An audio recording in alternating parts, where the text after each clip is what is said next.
So in class today, we've already talked about it, and we've done some antiderivatives and some derivatives of those. Okay, and we've noticed some things, and we've had some conversations about why it looks how it does.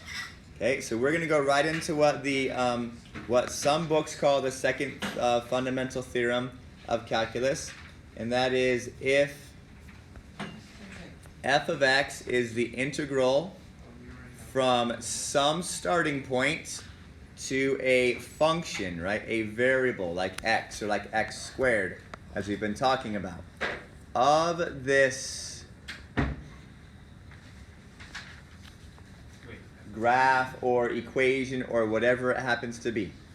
Okay, we're starting at a limit of integration of a, and we're ending at some function, right? Something that's changing. So we can change our variable of this, right? If this is true, then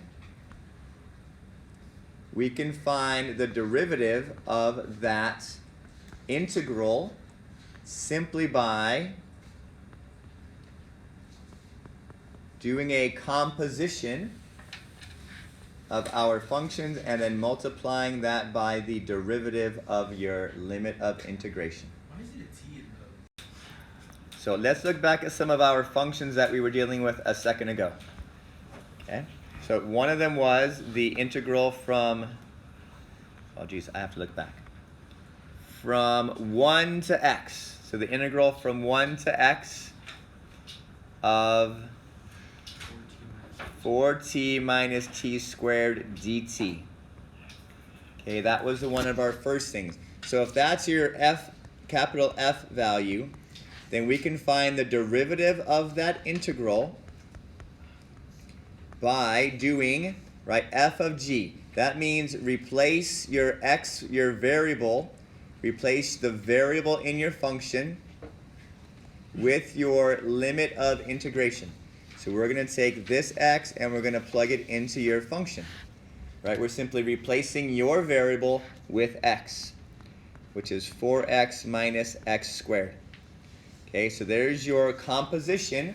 You're plugging your limit of integration, which in this case is x, into your given function, which is 4t minus t squared. And then we are multiplying by the derivative of your limit of integration. So what is the derivative of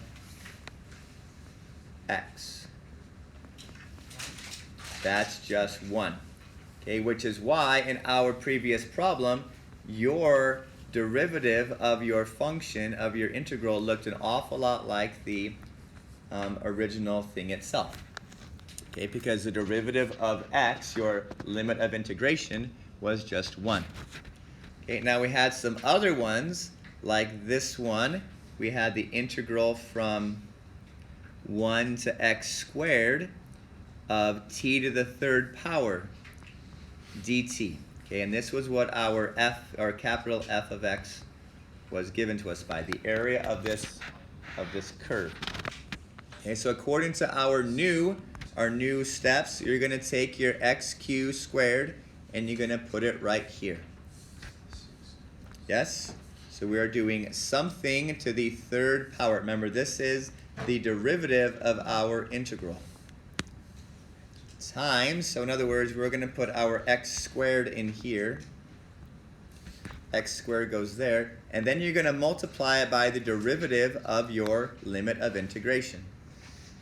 So what is the derivative of x squared? 2x. Okay, so now when we do some simplifying, some algebraic simplification, this is x to the 6th power times 2x, which gave us 2x to the 7th.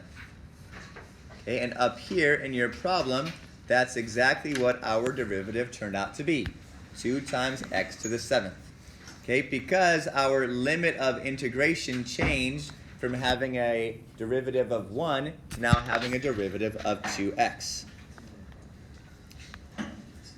Okay, so that is why your derivative of your integral doesn't always look like just replacing your function with x.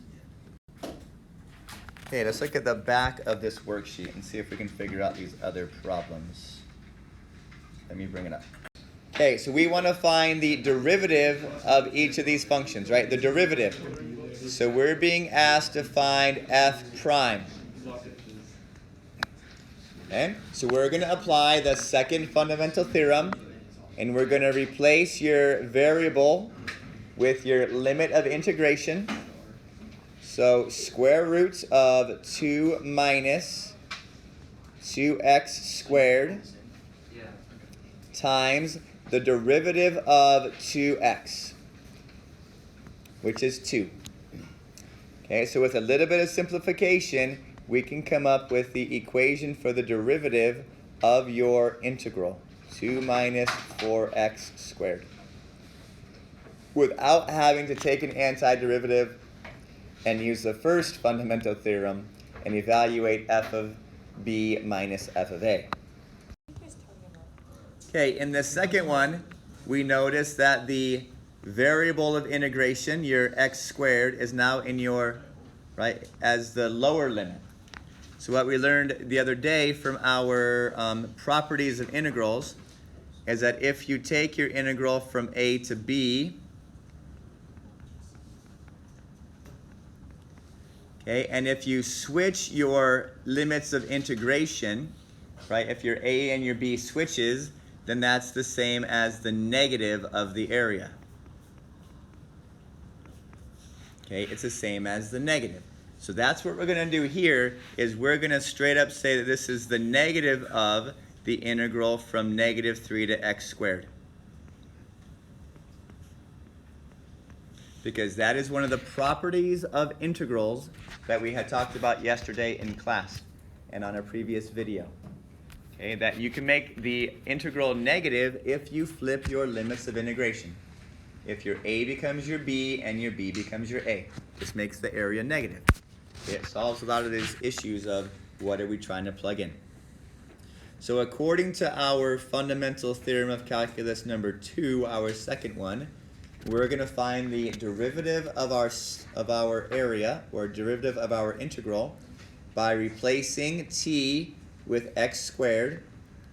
So remember, we have a negative, so that's going to stay out front. Negative e to the cosine of x squared times the derivative of x squared, which is 2x. So the derivative of our integral can be found by doing negative 2x times e to the cosine of x squared. And this is the formula or function that we will use to find the area, or the rate of change of our area for any given x value. And that's what we're asked to do with the second FTC. Okay, let's look at our h value from 0 to cosine of t squared dt.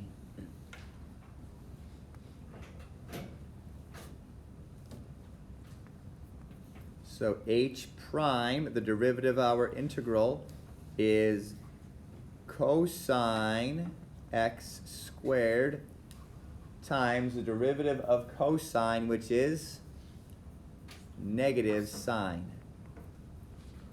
I should probably have put that inside of parentheses there. Negative sine.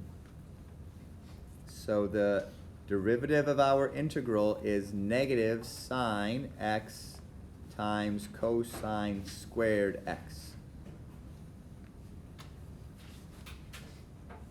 Okay, and I'm okay with you leaving it like that. Some textbooks would want you to replace cosine squared with 1 minus sine squared due to your Pythagorean trig identity, and only have one trig variable, one trig in your solution.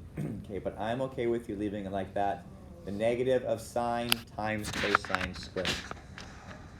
Okay, so let's look at our bottom where we have a graph here, and we're asked to actually find some values. Okay, this is where your AP is really going to come in handy, is by doing questions like this. So here we have your f function from negative 4 to 2, and this is your g of t graph. Okay, so that's the graph of g of t. So if we want to find f of 0,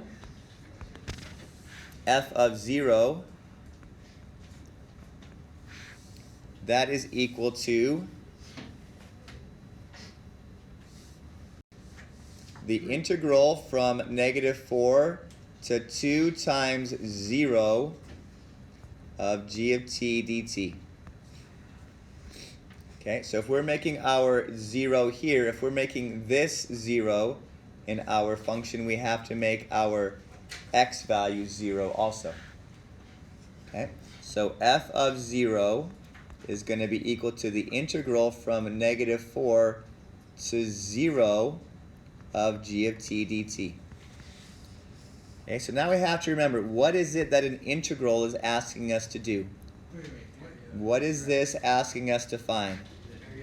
The area under the curve. Okay, so all we're trying to find is the area under the curve between -4 and 0. Okay, so we'll come over here. We're trying to find the area from -4 to 0. And that area is going to be our answer for f of 0. Okay, so hopefully you see there's a couple of geometric shapes in here. There's two triangles. Okay, this triangle would have a -1/2 area because it's below the x-axis. This triangle would have a +1/2 area. It's above the x-axis. This rectangle would have an area of 2. Plus this much, which is a quarter of a circle. So a quarter of pi r squared. Let's see, a quarter of pi r squared, that's a quarter of 4. A quarter of 4 is just pi. So my +1/2 and my -1/2 would cancel out. So my answer for the area under the curve between -4 and 0 is just 2 plus pi. So f of 0 is equal to 2 plus pi. So I have a function somewhere who, when the x value is 0, has a y value of 2 plus pi. Wait, you get the pi from the... Okay, looking at number 2, find the value of f of 2. Okay, so once again, we replace x with 2, which is the integral from -4 to 2 times 2 of our graph, right, the area under the curve. So we're looking for the area under the curve from -4 to 4 of g of t dt. Okay, now we could do a lot of work and figure it out from -4 to 4, right, this whole entire interval. Or we can notice that because it is an even function, right, it has y-axis symmetry, that I can just multiply this area by 2, and that will give me the whole entire thing. So I can save myself some work since I know what -4 to 0 is. I've already done -4 to 0. That's 2 plus pi. So if I multiply by -4 to 0, I will get a total area of 4 plus 2 pi.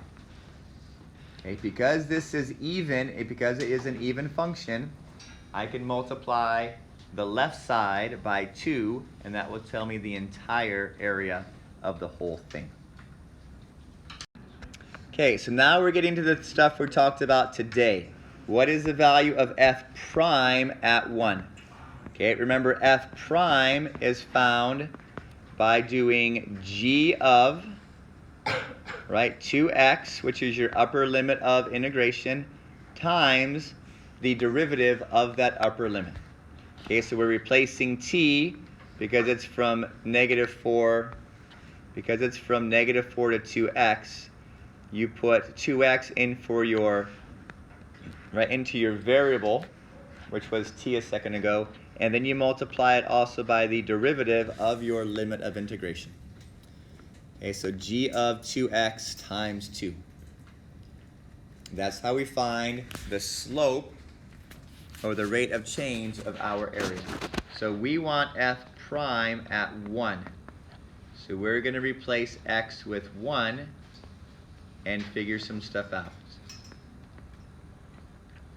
Okay, so when I replace x with 1, I get g of 2. So how are we going to find g of 2? Well, that's just the y value from our graph when x is 2.